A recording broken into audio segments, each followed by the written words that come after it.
Eventos de la última semana de vida de Jesús. Su unción como el Cordero de la Pascua.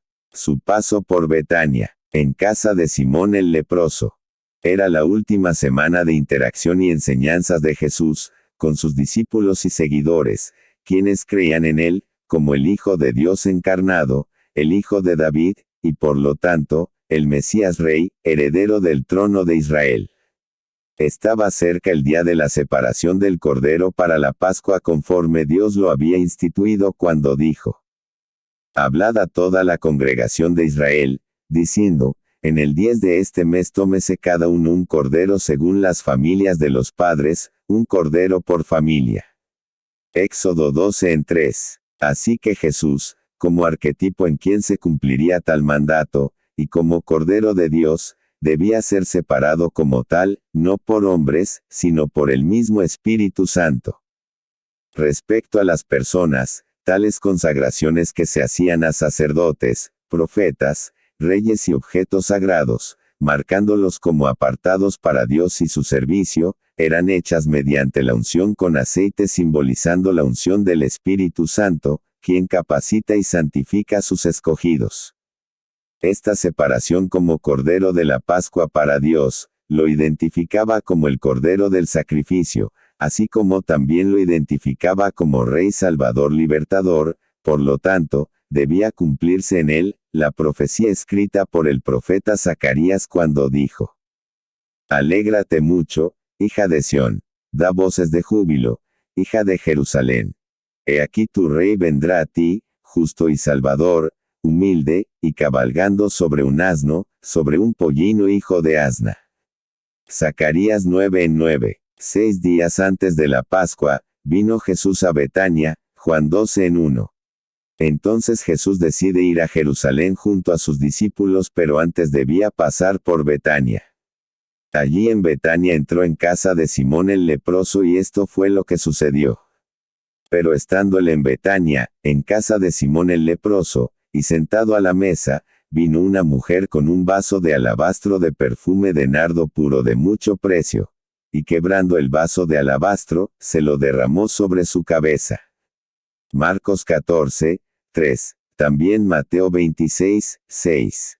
Aquí comenzó su separación y elección, la unción súbita que nadie estaba esperando, pero que una mujer, con una inspiración que motivaba un sentimiento de profundo amor y agradecimiento hacia Jesús, toma un costoso perfume de nardo puro sin alterar y se dispone a efectuar la unción que ponía a Jesús en el lugar del Cordero que se apartaba por mandamiento de Dios, pues él era el arquetipo. El Cordero de la Pascua, solo era un tipo del Cristo libertador, por quien fueron libertados los hijos de Israel de su esclavitud en Egipto, y cuya historia se convirtió en símbolo de la liberación de la esclavitud del pecado de todos los hombres y mujeres de esta tierra. Su paso por Betania, en casa de Marta y María. Aconteció que yendo de camino, entró en una aldea, y una mujer llamada Marta le recibió en su casa. Lucas 10, verso 38. Entonces Marta y María, hermanas de Lázaro, a quien Jesús resucitó después de 4 días de muerto, también recibieron a Jesús en Betania, que había sido también recibido en casa de Simón el leproso, y se le preparó una cena en su honor según lo dice en la Biblia. 6 días antes de la Pascua, vino Jesús a Betania, donde estaba Lázaro, el que había estado muerto, y a quien había resucitado de los muertos. Y le hicieron allí una cena. Marta servía, y Lázaro era uno de los que estaban sentados a la mesa con él. Juan 12, versos 1 y 2. Pero, como Jesús era tan conocido en medio de los judíos, se corrió la voz de su visita según narra la Biblia. Gran multitud de los judíos supieron entonces que él estaba allí, y vinieron, no solamente por causa de Jesús, sino también para ver a Lázaro, a quien había resucitado de los muertos. Juan 12, verso 9. Pero entre ellos fueron también algunos que iban con muy mala intención, siendo enviados por los principales sacerdotes de los judíos. Pero los principales sacerdotes acordaron dar muerte también a Lázaro, porque a causa de él, muchos de los judíos se apartaban y creían en Jesús. Juan 12, versos 10 y 11. Ahora bien, ir y ver en persona a Jesús, el que fue a una tumba y resucitó a uno que había muerto y que había sido enterrado hacían ya 4 días, no era poca cosa.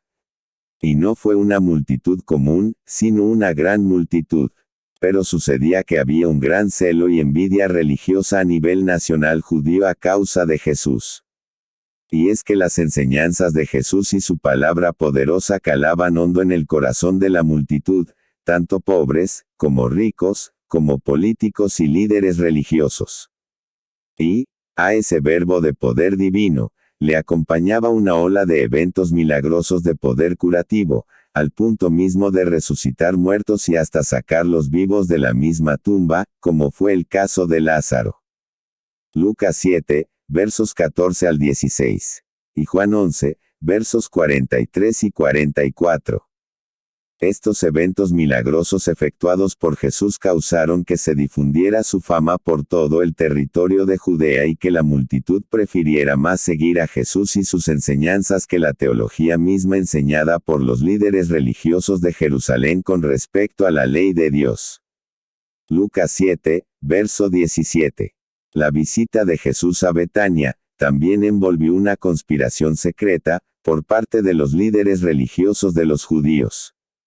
Y no era una conspiración cualquiera, sino una que tenía la intención de darle muerte, no solo a Jesús, sino también a Lázaro, ya que a causa del milagro de resurrección obrado en él, muchas más personas se apartaban del judaísmo religioso y recibían la palabra que Jesús les predicaba y lo seguían. Y con ese dato comienza la tensión de la última semana de vida de Jesús junto a sus discípulos. Jesús es también ungido en casa de Marta. Pero volviendo a los acontecimientos en Betania, estando Jesús en casa de Marta y María, mientras hablaba, teniendo a Lázaro sentado a la mesa con él, y los demás discípulos, María, que se había sentado en el piso a los pies de Jesús, movida en su espíritu, decide ungirle los pies con un carísimo perfume. Entonces María tomó una libra de perfume de nardo puro, de mucho precio, y ungió los pies de Jesús, y los enjugó con sus cabellos. Y la casa se llenó del olor del perfume. Juan 12, verso 3. Según algunos, aquel perfume tenía un valor aproximado al salario de un año de trabajo. Y era tan y tan puro, que cuando María comenzó a ungirle los pies a Jesús, toda la casa se llenó con el olor del perfume. Para María, el usar aquella fragancia extremadamente olorosa y de tan alto valor no era un desperdicio, pues su vida misma y su alma se entregaban al Señor Jesús usando ese perfume con el que ungía los pies de su Maestro, el dador de la vida. Ella, sin saberlo, participaba en la selección profética de el Cordero de Dios que quita el pecado del mundo. Juan 1, verso 29. Inmediatamente fue objeto de crítica, hasta por algunos de los mismos discípulos de Jesús, principalmente Judas, según lo dice el texto. Y dijo uno de sus discípulos, Judas Iscariote hijo de Simón, el que le había de entregar, ¿por qué no fue este perfume vendido por 300 denarios, y dado a los pobres? Pero dijo esto, no porque se cuidara de los pobres, sino porque era ladrón, y teniendo la bolsa, sustraía de lo que se echaba en ella. Entonces Jesús dijo, déjala, para el día de mi sepultura ha guardado esto, porque a los pobres siempre los tendréis con vosotros, mas a mí no siempre me tendréis. Juan 12, versos 4 al 8.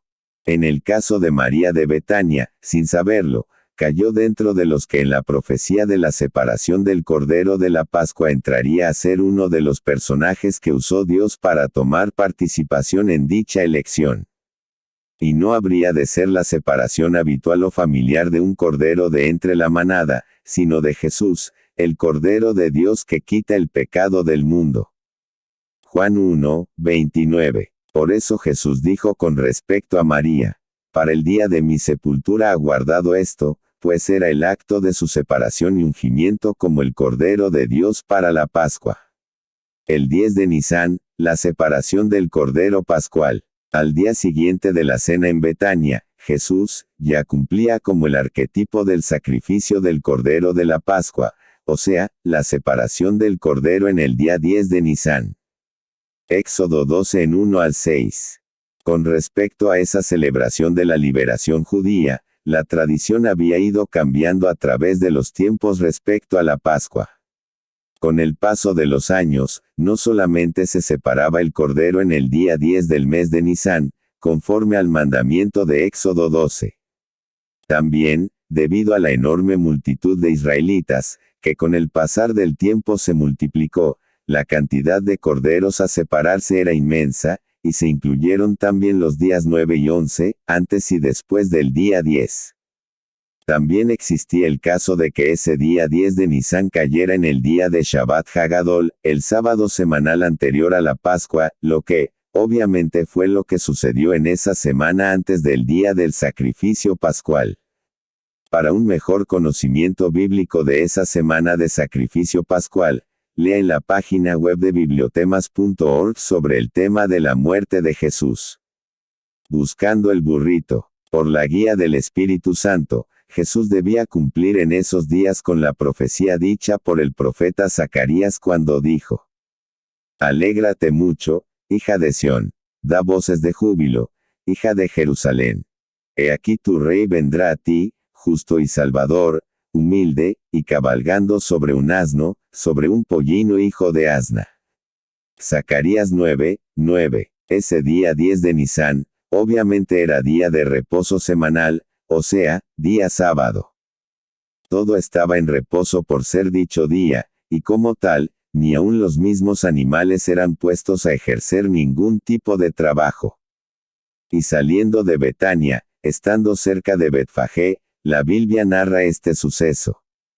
Cuando se acercaban a Jerusalén, junto a Betfagé y a Betania, frente al monte de los Olivos, Jesús envió 2 de sus discípulos, y les dijo: Id a la aldea que está enfrente de vosotros, y luego que entréis en ella, hallaréis un pollino atado, en el cual ningún hombre ha montado, desatadlo y traedlo. Y si alguien os dijere: ¿por qué hacéis eso? Decid que el Señor lo necesita, y que luego lo devolverá. Fueron, y hallaron el pollino atado afuera a la puerta, en el recodo del camino, y lo desataron. Y unos de los que estaban allí les dijeron: ¿qué hacéis, desatando el pollino? Ellos entonces les dijeron como Jesús había mandado, y los dejaron. Marcos 11 en 1 al 6. Entrada triunfal como Cordero Pascual, Rey y Mesías. Cuando Jesús sale de Betania, guiado por el Espíritu, envía 2 de sus discípulos a traerle el burrito, pues, estaba atado por ser el Shabbat Hagadol, el sábado semanal anterior a la Pascua, y, por supuesto, día de reposo, cuando ni aun los animales harían faena alguna, y por eso estaba atado. E inmediatamente, después de traerlo, Jesús procedió a montar el pollino, o asno, para entrar a Jerusalén. Allí habría una manifestación de júbilo, gritos y alabanzas por medio de la manifestación del poder del Espíritu Santo a causa del cumplimiento profético de su entrada a Jerusalén y que había sido profetizado por el profeta Zacarías, capítulo 9 y verso 9 de su libro. Era el día 10 de Nisán, día de la separación de Jesús, como el cordero del sacrificio de la Pascua, según lo dijo Dios mismo en Éxodo 12, verso 3. Día de su futuro reinado en Jerusalén, como Rey de Reyes y Señor de Señores, a quien Dios envió para que con su sacrificio y derramamiento de su sangre fuésemos limpios de pecado y recibamos el perdón, la salvación y la potestad de ser hechos hijos de Dios. Esta es la hora de que tú también lo recibas como tu Redentor, pues, solo por medio de Jesús es que tenemos entrada al cielo. Dios te bendiga y que tengas en Cristo la felicidad y la seguridad de salvación que nadie te puede dar, solo Jesús, el Cordero de Dios que quita el pecado del mundo. Amén.